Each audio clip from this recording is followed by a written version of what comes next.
Hello, I'm Robbie Ellis. Thanks for coming to this pre-concert talk for Classical Music Chicago. You're at the Rush Hour concert series, and today we are hearing French piano quartets. I've got half of the quartet with me here.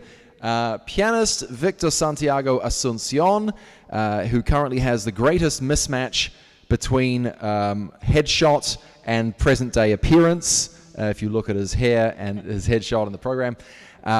He's on piano, and David Cunliffe on cello, a member of the Lincoln Trio and the Black Oak Ensemble. David, you got the microphone now. What have your two groups been up to lately? Good question. Let me think. We've had a fairly busy summer. We both performed with Lincoln Trio out east and Black Oak Ensemble. God, you put me on the spot. What was the program? Some French music, actually, I think, at one point. And the last piece I played was the Schumann piano quartet. It was actually a piano quartet. I love piano quartets. I think it's just like the best chamber ensemble ever. I shouldn't say that, playing in a piano trio. But as I was playing it, I actually noticed I'd written in Victor. Victor, Victor, Victor, Victor, Victor everywhere. And I realized that the last time I played it with Victor. And so it was all the piano cues that I'd written in. But so that was fun. You weren't yelling Victor at some unsuspecting pianist? No. Well, let's go into that. The piano quartet as an instrumentation, what makes it so good in your opinion? I think it's, all chamber music is fantastic. I think it's just that added viola, who's added to a piano trio being piano, violin, cello, and that another voice, a sort of rich inner voice, viola, it just seems to add something. And also, I think it's so many composers wrote fantastic music for this particular ensemble, even more so than piano quintet, in my opinion. Let's go to Victor. Hello. Hello. What have you been up to lately? Well, the life of a freelance pianist is kind of fun. I've been, I've been in Europe in April, May, and then I went to Asia, and then back to the continental United States, playing all over, basically. I've had 5 hours at the most in Chicago to just change suitcases, and so I'm finally back for at least another 4 days before I head back out to this time in Ottawa. Okay, good for you. Let's talk about the music now. So the two composers on the program, one was the other's sister's ex-fiancé. It is a very complicated web of familial relationships. But let's go to Gabriel Fauré first, his piano quartet number one. He wrote two in total. This is from his mid-30s. I believe he started it while he was engaged and finished it heartbroken. Are there some heartbroken moments in this, Victor? Oh, yeah, absolutely. The slow movement is practically a funeral march. It's like a dirge. It's very much an expression of abject sorrow. It's just really absolutely in despair. Do you hear anything of Fauré's songs in this as well? I'm guessing that you've probably played a few with different singers here and there. The Pas en rêve, comes to mind. Lots of his chansons. But I think it's really more instrumentally oriented because he did write some fabulous chamber music. Sonatas. And he wrote a bunch of nocturnes, and his piano writing is actually, despite the fact that he was an incredible pianist, it's not the most pianistic, at least not for me. So there's something of an uncomfortable, way he wrote.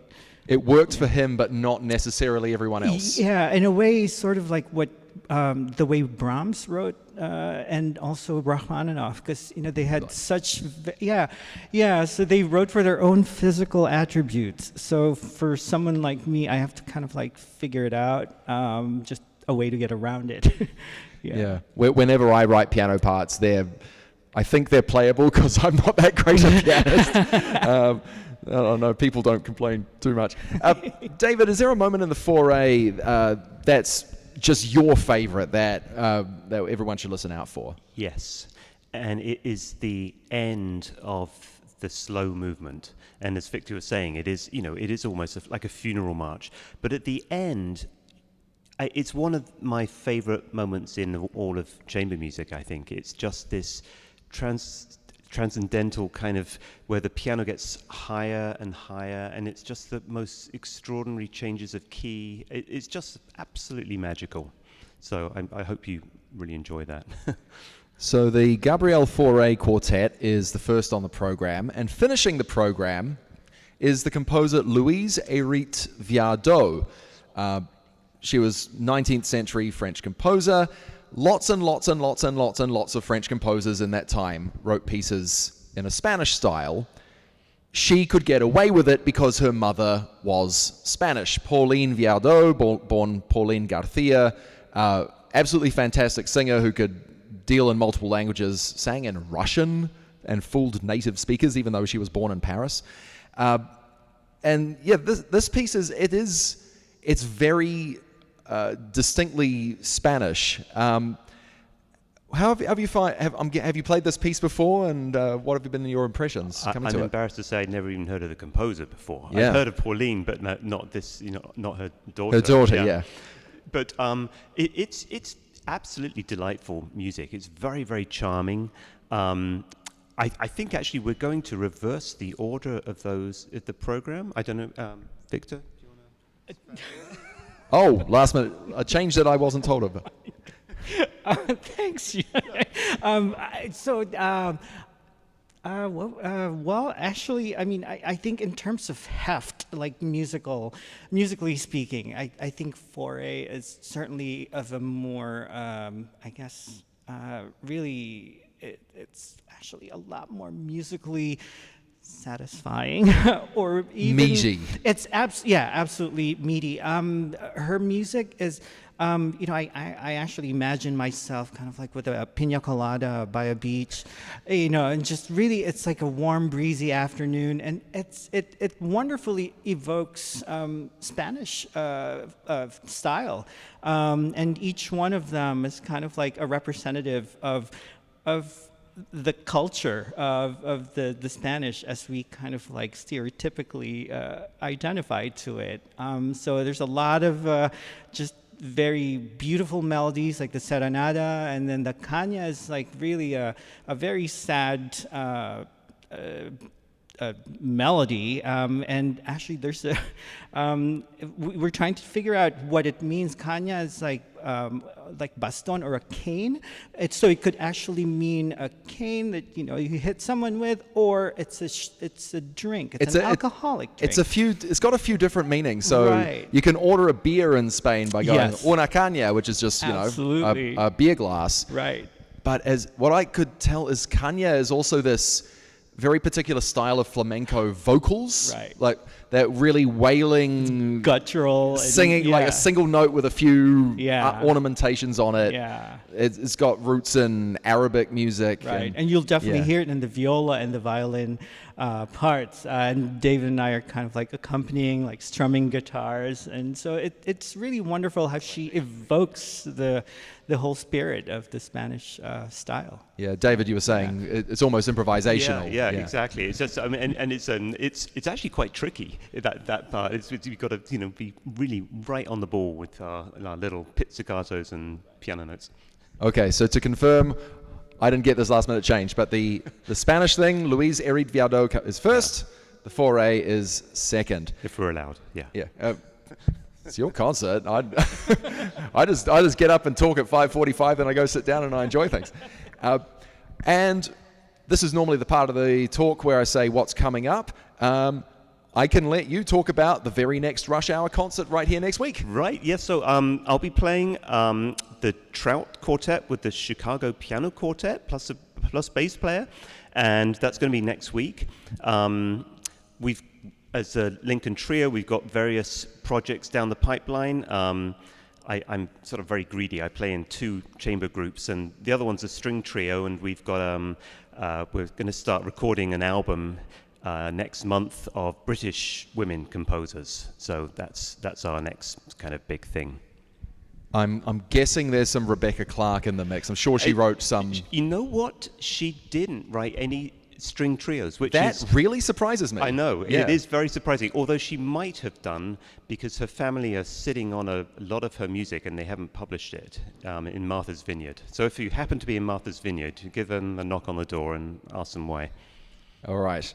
Well, thanks for letting us know. That is going to be next week's Rush Hour concert. One piece on the program, Schubert's Trout Quintet. And also tomorrow's Dame Myra Hess Memorial Concert, which is another free concert series. It's at the 17th Church of Christ Scientist just across the river. You're going to hear the Grant Park Music Festival String Fellows. They were here at a Rush Hour concert accompanying the Grant Park Vocal Fellows. They're playing music by William Grant Still, Ahmed Alabaka, and Clarice Assad. So that's 12:15 at the 17th Church of Christ Scientist down the way. That's also live on Classical WFMT, and I will be hosting that broadcast because Dave Schwann is away. The concert here starts at 5:45. Please join me in thanking Victor Santiago Asuncion and David Cunliffe.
Thank you.